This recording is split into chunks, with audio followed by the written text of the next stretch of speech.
Halo, saya Dr. Ahmad Anis Sahab, dokter spesialis urologi, ahli bedah ginjal dan saluran kencing. Berjumpa lagi kali ini dengan program Tanya Dokter. Sudah banyak pertanyaan yang masuk ke kita dan sudah saya pilih 3 pertanyaan terbaik dan akan saya jawab pada video berikut ini. Pertanyaan pertama untuk Mbak Lucy Ristanti.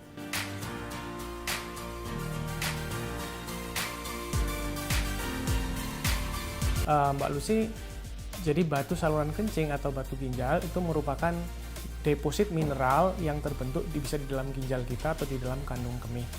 Umumnya bisa terbentuk karena asam urat, fosfat, atau kalsium. Nah, penyebabnya bisa sangat beragam, ya. Jadi mulai penyakit metabolik, karena genetik keturunan, atau karena infeksi saluran kencing berulang.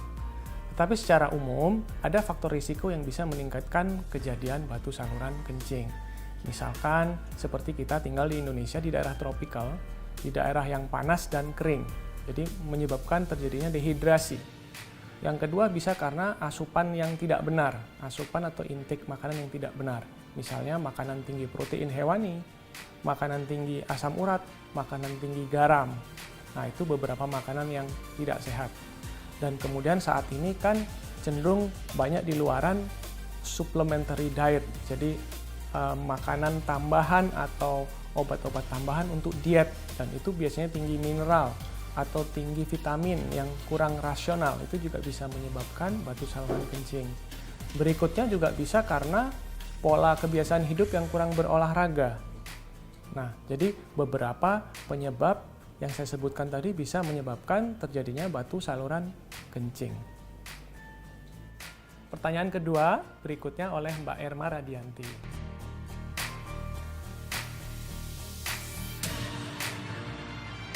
Oke Mbak Erma, batu saluran kencing bisa terjadi pada semua gender, baik laki-laki maupun perempuan.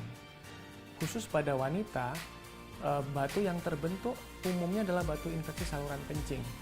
Nah, ada yang spesifik pada wanita karena saluran kencing wanita itu lebih dekat dengan anus dan dia pendek sehingga mudah terjadi infeksi saluran kencing. Pada kasus infeksi saluran kencing, beberapa bakteri bisa memecah urea atau nitrat, zat tertentu yang ada di kencing kita, menjadi suatu mineral yang mana itu bisa dideposit menjadi batu. Sehingga pada wanita, umumnya batu saluran kencing adalah batu infeksi. Berbeda dengan laki-laki, nah laki-laki terjadi batu lebih ke arah pola hidup yang tidak benar. Jadi mereka lebih sering bekerja di luar rumah, lebih sering terpapar matahari, lebih banyak aktivitas dan olahraga, sehingga mudah terjadi dehidrasi. Sehingga bisa terbentuk kristal atau mineral yang lain, misalnya asam urat, kalsium, atau fosfat. Tapi umumnya bukan batu infeksi saluran kencing. Berdasarkan pengalaman klinis sehari-hari, memang risiko terjadinya itu 2-3 kali lipat dibandingkan wanita. Nah, khusus juga untuk laki-laki, saluran kencing ini juga lebih kompleks karena dia lebih panjang dan dia salurannya super unik gitu, karena laki-laki punya kelenjar prostat, sehingga pada laki-laki bisa terjadi pembuntuan saluran. Nah, pada kasus pembuntuan saluran ini juga bisa didapatkan batu saluran kencing bila tidak diobati dengan baik. Begitu ya Mbak Erma.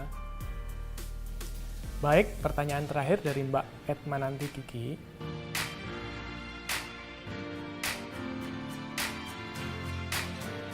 Jadi deteksi dini untuk batu saluran kencing itu sebenarnya sangat sederhana. Kita bisa lakukan pemeriksaan fisik saja untuk menilai apakah ada masalah yang berhubungan dengan batu. Berikutnya kadang kita bisa lakukan membantu penegakan diagnosa dengan pemeriksaan kencing, pemeriksaan darah, atau kalau perlu kita lakukan foto. Dan deteksi ini bisa kita lakukan hanya dengan sekali kedatangan ke klinik.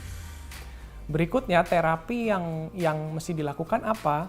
Jadi pada kasus batu saluran kencing, terapi selalu kita sesuaikan dengan gejala yang ditimbulkan, kemudian berapa besar ukuran batu, dan di mana letaknya. Nah, pada kasus yang masih kecil, tanpa ada keluhan, atau pasien datang hanya karena kebetulan ketahuan menderita batu dari pemeriksaan general check-up, maka kita biasanya tidak lakukan apapun. Atau kita hanya memberikan obat sederhana. Kemudian bila batu sudah menyebabkan gejala, tetapi belum menimbulkan komplikasi, misalkan pembuntuan saluran, infeksi, atau perdarahan saluran kencing, maka kita bisa lakukan terapi sederhana, yaitu yang kita sebut dengan ESWL.